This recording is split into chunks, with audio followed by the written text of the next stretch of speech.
for a wonderful rendition of these anthems. Also, big thanks to all the choir members for making this evening so memorable. On the note of culture, earlier today we had an EU Blue bus doing the rounds of the city, taking participants on a cultural journey through Europe. Organized by the EU National Institutes for Culture Cluster, Europe in Motion explored culinary, artistic, literary, cinematic and creative exchanges between EU and India. By celebrating together, we deepen the cultural ties between Europe and India and share stories that connect us all. May I invite His Excellency, Monsieur Hervé Delphin, Ambassador of the European Union to India, to address our guests.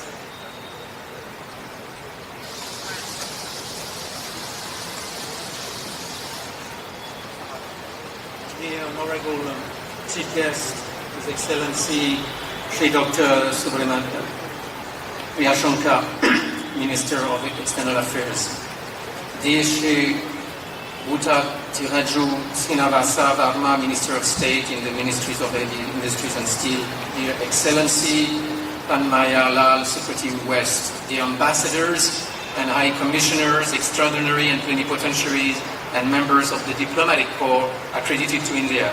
Dear Honorable Members of the Indian Parliament, dear Secretaries, representatives from the Government of India in your functions and qualities from the ministries and public services, dear representatives of other Indian institutions and international organizations, dear representatives of civil society organizations and of European business community in India, of Indian business. Ladies and gentlemen, friends of Europe, Namaskar. It is a great honor and immense pleasure for me as well for my fellow colleagues ambassadors of the EU member states present here to welcoming you tonight on Europe's Day reception. Tonight should be a moment of cheerful celebration for the European Union and of its thriving friendship and strategic partnership with India. And let me convey on this occasion the personal greetings of the President of the European Council, Antonio Costa, the President of the European Commission, Ursula von der Leyen, and the High Representative, Kaja Kallas.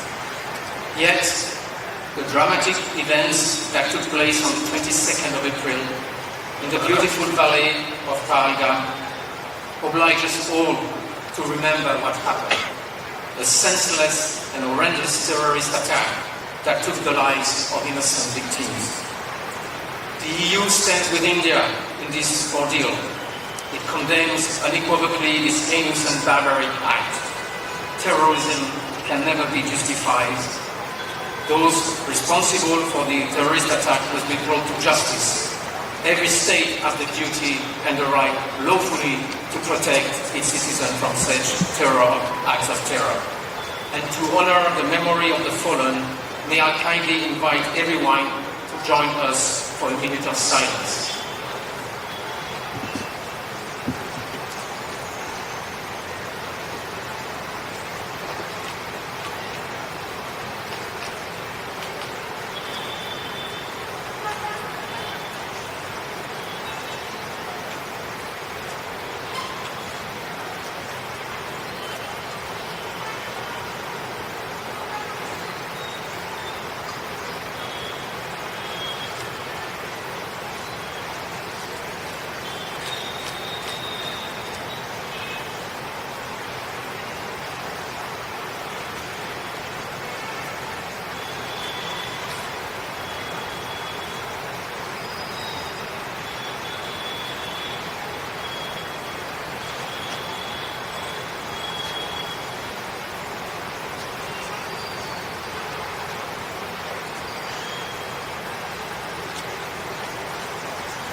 Minister, dear guests, Europe Days marks the anniversary of the Schuman Declaration, pronounced on this very day 75 years ago by the French Minister for Foreign Affairs, Maurice Schuman. Turning the back to centuries of war, destruction and hatred. This declaration laid the foundation of what has become the European Union, a unique project that brought peace and prosperity to its member states and its 450 million citizens. Through enlargements, the EU has grown bigger, stronger, richer, and the fact that there are now 9 candidate countries wanting to join the EU speaks for itself. In this time of resurgence of power politics, of confrontation, of imperialist aggressions, the EU remains a unique, modern, and innovative political project of our times. A union of sovereign states agreeing to pool and transfer resources and power in a common and legal institutional framework. It's an union of incredible resilience and creativity. It's one of the 3 main centers of production, innovation and technology in the world, and the largest trading bloc. A union that remains a beacon of prosperity and stability. A union that stands strong and resolute to defend its values and its interests, its people and its security in the face of danger. A union that has no aggressive agenda. A union that stands as a reliable, trusted partner and seeks to develop solid partnerships and to promote global cooperation and solutions with interested countries. India, in this respect, has become as an incredibly important and defining strategic partner for the EU. Dear Minister, last year you graced us with your presence on this very occasion. We celebrated then 20 years of strategic partnership. We highlighted the potential of the relationship, its transformational character, for our respective geographies and economies, but also for the world. Looking in retrospect, it's fair to say it was not words for the gallery. What a year it has been. Last summer, in setting out the programmatic agenda for the new Commission, President von der Leyen highlighted a new strategic agenda of the EU and India as one of the top priorities of the EU external relations. Literally, she walked the talk by leading the unprecedented visit of the College of the Commission last February. The leader's statement issued on occasion set out an ambitious political agenda of further cooperation. This year, we will turn that political agenda into a joint roadmap of actionable cooperation and initiatives across a wide range of areas, from space to disaster management, from security and defense cooperation to mobility of talents and cooperation in such areas as research and education, from climate to green and clean energy, from circular economy to smart connectivity, and this includes the defining project IMEC, from cooperation on global initiatives such as International Alliance or AI governance through trilateral cooperation. This is just to name a few of the 50 areas of cooperations we have. This also includes dialogue on counterterrorism, supported by cooperation on specific homeland security. More than ever, this cooperation is necessary to address the threat of festering terrorism. We also held the second Trade and Technology Council ministerial meeting, paving the way for more collaboration on tech, clean tech, digital, semiconductors, AI, high-performance computing. The negotiation of a substantive free trade agreement represents a central plank in our relationship. Our leaders have directed the negotiating teams to conclude the negotiation by the end of the year. Both sides are fully committed to reach this goal. It is a matter of necessity as much as urgency. Next week, the negotiating teams will meet here in Delhi, and it is our sincere hope that it will represent a major milestone towards an agreement. The strength of EU and India economic and business ties cannot be understated. The EU is the largest trading partner of India. It reaches close to $200 billion in goods and services. With this FTA, it has the potential to grow exponentially. I want to acknowledge tonight the positive and dynamism role of European companies, many of their representatives being here tonight, that invest in India, work in India, and create jobs in India. You'll see on the slides later on on the screen the mentioning of the Federation of European Businesses in Europe, in India, FIBI, which was launched on the October of 2024 last year. I want to thank its president, its secretary general and the board member for the unwavering commitment to develop EU-India economic ties.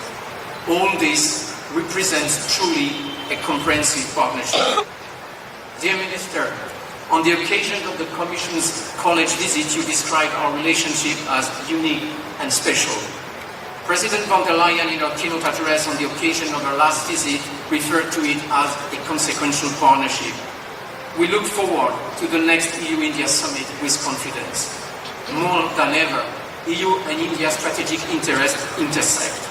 The sharing of common values such as democracy, empowerment of people and support to international rules of law provides solid foundational element to our partnerships, binding not just our countries but also our people. EU and India are in their own ways cultural tally, whose richness comes from their diversity, respecting and nurturing it. Talking of tally, I would invite everyone to take a bite at the European Food Village later on, courtesy of the missions of the EU member states. I also want to express our sincere thanks to our partners tonight, which contributing to make this event possible: Airbus, Deutsche Bank, the European Investment Bank, and Ursula. We are writing a new area of our relationship where our planets are aligned, the same way they were in our solar system on the very day of the college visit. EU और भारत मिलकर समृद्धि और विकास की नई कहानी लिखेंगे. Thank you very much.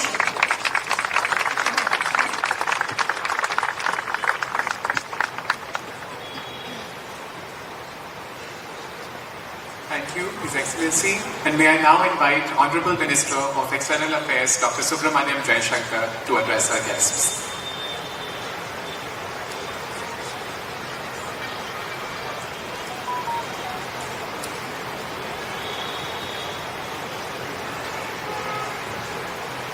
Ambassador Hervé Delphont, Excellencies, distinguished guests, dear friends, I'm very glad to join you all at the celebrations of Europe.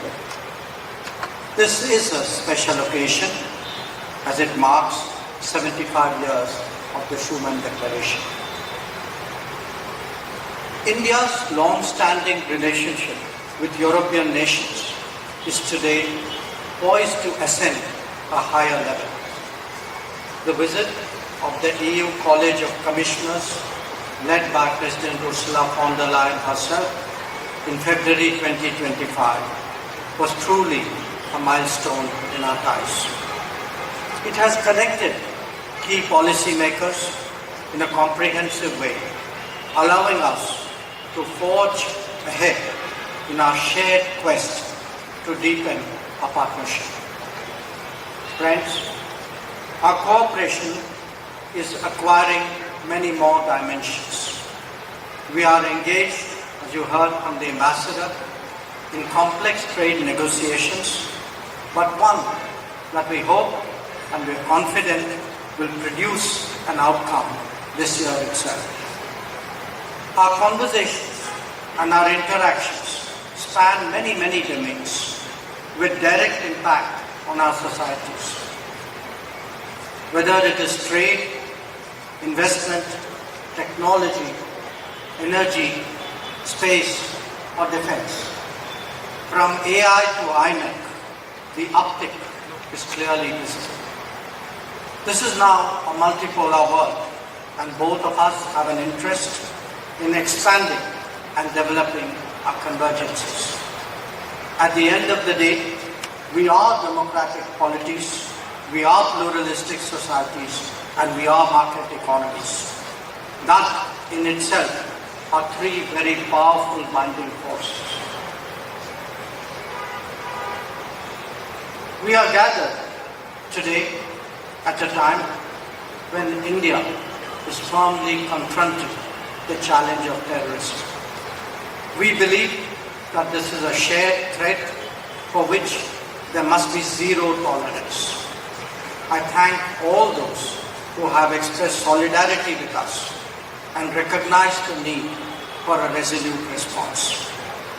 So let me conclude by conveying my best wishes for India's stronger ties with Europe and for Europe's own progress and prosperity. I'm looking forward to visiting my EU counterparts and engaging member states in the coming days. Thank you, Ambassador, once again for inviting me here today. Namaskar.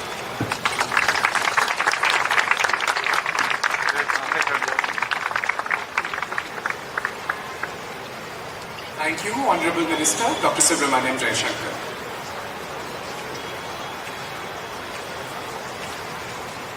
May I now invite the heads of missions of the European Union member states or the chargés to come forward for the traditional Team Europe family photograph.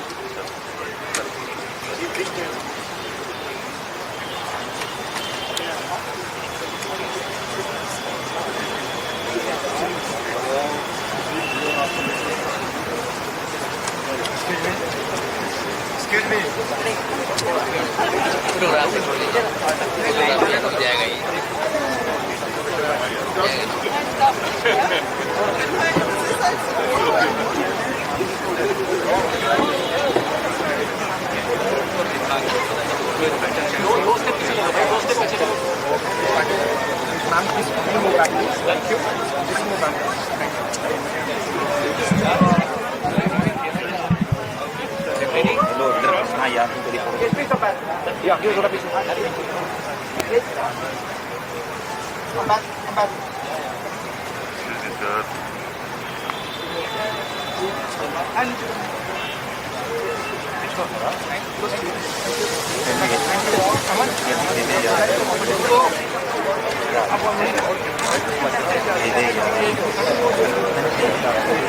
Thank you, Excellencies. We would also like to draw your attention to the lovely art installations next to the stage. EU has collaborated